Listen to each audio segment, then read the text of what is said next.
យខ្មួលខ្មាញ់កប់អាកាសអមដោយសម្លេងគ្រាប់ផ្ទុះមិនដាច់ចូលមិនយូរប៉ុន្មានអាគារដែលធ្លាប់តែឈរបង្អួតរៀងត្រូវបាក់នឹងដួលរលំរៀបដល់ដីមួយរំពេចនេះជាការវាយប្រហារតាមអាកាសជាថ្មីទៀតរបស់អ៊ុយក្រែនប្រឆាំងទីក្រុងមូស្គូ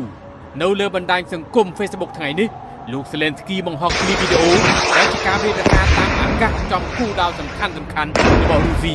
ដែលធ្វើឲ្យប្រតិបត្តិការយោធារបស់អ៊ុយក្រែនកាន់តែមានកម្លាំងចិត្តឆ្លើយតបទៅនឹងការឈ្លានពានរបស់លោក Vladimir Putin តាមរយៈសំណេររបស់ខ្លួនអមដោយคลิปវីដេអូផងប្រធានាធិបតីអ៊ុយក្រែនរូបនេះនិយាយថាការវាយប្រហាររយៈចម្ងាយឆ្ងាយរបស់អ៊ុយក្រែនគឺធ្វើបានល្អនិងចំគូដៅសំខាន់ដែលធ្វើឲ្យរុស្ស៊ីរងការខូចខាតនិងបាត់បង់ធនធានជាច្រើនលើកនេះហើយទីតាំងចំនួន2គោលដៅនៅតំបន់ Krasnodar និង Stavropol ដែលស្ថិតនៅភាគខាងត្បូងរបស់រុស្ស៊ីត្រូវរងការខូចខាតទាំងស្រុងដូចជាមជ្ឈមណ្ឌលដឹកជញ្ជូនដែលពាក់ព័ន្ធនឹងការផ្គត់ផ្គង់គ្រឿងបន្លាស់ដ្រូនឧបករណ៍នាវាចរនិងសម្ភារៈបំពាក់សម្រាប់កងទ័ពរុស្ស៊ីព្រមទាំងបានបំផ្លាញឃ្លាំងស្តុកប្រេងមួយកន្លែងទៀតផងក្រៅពីនេះនៅក្នុងដែនទឹកនៃសមុទ្រខ្មៅឯនោះវិញនាវាដឹកប្រេងមួយគ្រឿងនិងនាវាដឹកទំនិញស្ងួតចំនួន4គ្រឿងដែលជាផ្នែកមួយនៃកងនាវាស្រមោលរបស់រុស្ស៊ីក៏ត្រូវរងការវាយប្រហារដោយយន្តហោះគ្មានមនុស្សបើករយៈចម្ងាយឆ្ងាយនេះដូចគ្នាដែរលោក Zelensky បានសរសេរនៅក្នុងសំណេររបស់ខ្លួនដោយលើកហេតុផលថាប្រតិបត្តិការយោធានេះគឺជាការឆ្លើយតបទៅរុស្ស៊ីវិញ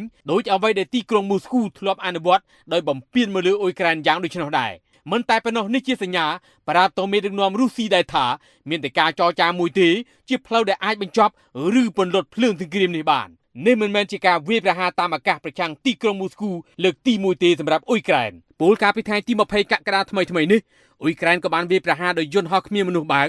ឬហៅថា drone នេះជាង400គ្រឿងដែរសម្ដៅទីក្រុងមូស្គូហើយវាជាការវាយប្រហារទ្រង់ទ្រាយធំបំផុតចុងក្រោយរបស់ទីក្រុងគៀវក្នុងប្រតិបត្តិការយោធានេះបណ្ដាញព័ត៌មានរដ្ឋរបស់រុស្ស៊ីកាលពីថ្ងៃច័ន្ទក៏បានរាយការណ៍ពីការវាយប្រហារចម្ងាយឆ្ងាយដូចគ្នានេះដែរពីប្រតិបត្តិការយោធារបស់អ៊ុយក្រែនការឆ្លើយតបដោយសភាវុធនេះកើតឡើងតែប៉ុន្មានម៉ោងប៉ុណ្ណោះនៅបន្ទាប់ពីរុស្ស៊ីបានបាញ់មីស៊ីលបាល់លីស្ទិកវាយប្រហារទីក្រុងគៀវនិងទីក្រុងផ្សេងទៀតរបស់អ៊ុយក្រែននោះការវាយប្រហារសងសឹកគ្នាទៅវិញទៅមកជាបន្តបន្ទាប់នេះនាំទៅដល់ផលលំបាកដែលភាគីទាំងពីរប្រាថ្នាស្វែងរកដំណោះស្រាយដើម្បីដោះបញ្ចប់វិបត្តិមួយនេះដែលបានជាប់គាំងអស់រយៈពេលជាង4ឆ្នាំកន្លងទៅនៅបន្ទាប់ពីការឈ្លានពានទ្រង់ទ្រាយធំរបស់រុស្ស៊ីយ៉ាងណាការឆ្លើយតបដោយយន្តហោះគ្មានមនុស្សបើករបស់អ៊ុយក្រែននៅពេលនេះមិនមែនគ្រាន់តែជាសញ្ញានៃការបង្ហាញពីភាពរីកចម្រើនផ្នែកសភាវុធទេប្រតិបត្តិការយោធារបស់ទីក្រុងគៀវនេះក៏ឆ្លុះបញ្ចាំងពីការតស៊ូដ៏មោះមុតមិនចុះញ៉ាំនឹងមហាអំណាចយៈរុស្ស៊ីថែមទៀតផង